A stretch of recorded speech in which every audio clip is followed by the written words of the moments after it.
Hi. I'm continuing my Wednesday words and devotional. This is the second of probably 4 short thoughts about Christian spirituality.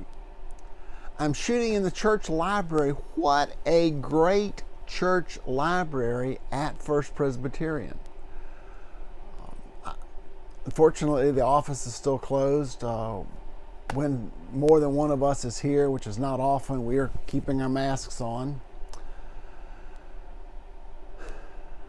Last week I mentioned Saint Benedict, a Christian monk and founder of a monastery about 400 years after Jesus' resurrection. A lot has happened in the church between Jesus' resurrection and Pentecost and the time that fathers and mothers of the church began going into the desert. The church became part of the empire.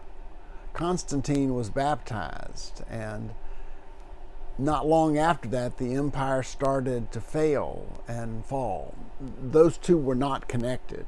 Christianity did not cause Rome to fall.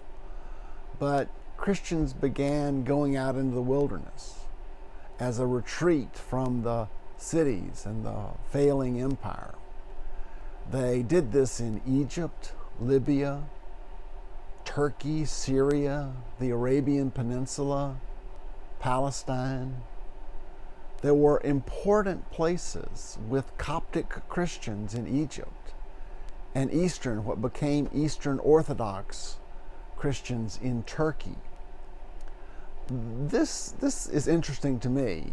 Christianity thrived among the Celts or the Celts in Scotland and Ireland and parts of England.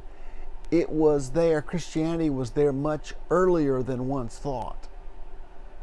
There was a uniqueness to Celtic Christianity, a deep appreciation of the Trinity and of creation. Women were leaders in the church in England and Ireland in the early days.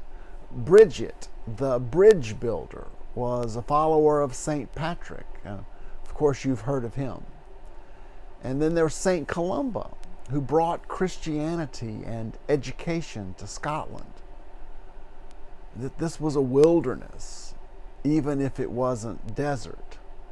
And Celtic Christianity is deeper in our history of the Church of Scotland than many of us realize. Benedict was important because he wrote an order or a rule for Christian living, for people who were in community. He wrote about daily prayer 7 times a day, starting early in the morning. He wrote about work and the roles of each person in an abbey or monastery.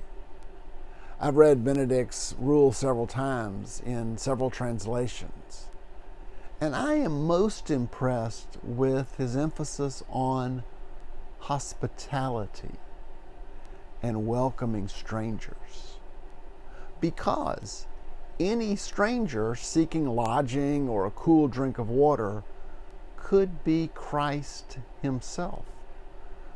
Pastor Ron talked about this in his sermon last week. You and I can go spend time in a guest house or a monastery, at a monastery, because they continue this practice of hospitality and welcome. Protestants are welcome in worship, all Christians. There are Benedictine monasteries in Florida and around the country. I don't have time to list all the important people and events of 1,100 years of Christian history, from the beginning of the Desert Fathers and Mothers until the Reformation. You know some of them.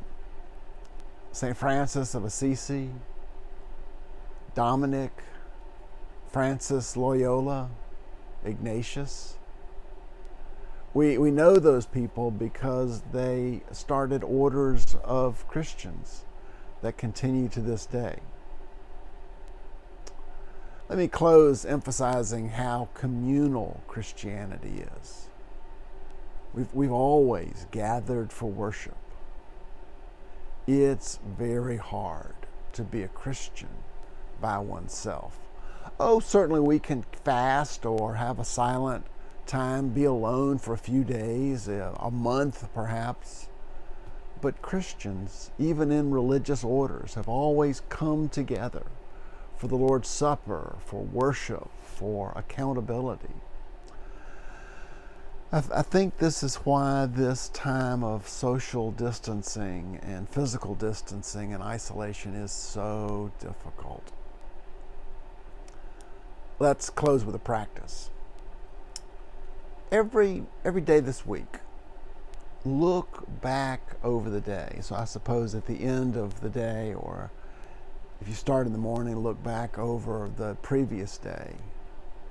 Look at each scene of the day. Where was God present? What are you thankful for? Thinking back over the scenes and periods of an individual day, who do you need to pray for? What do you need to pray about? This way of examining our lives is an old Christian practice. Interesting aspect of spirituality. To think with God who we are, what we did, where we want to invite God to be more present.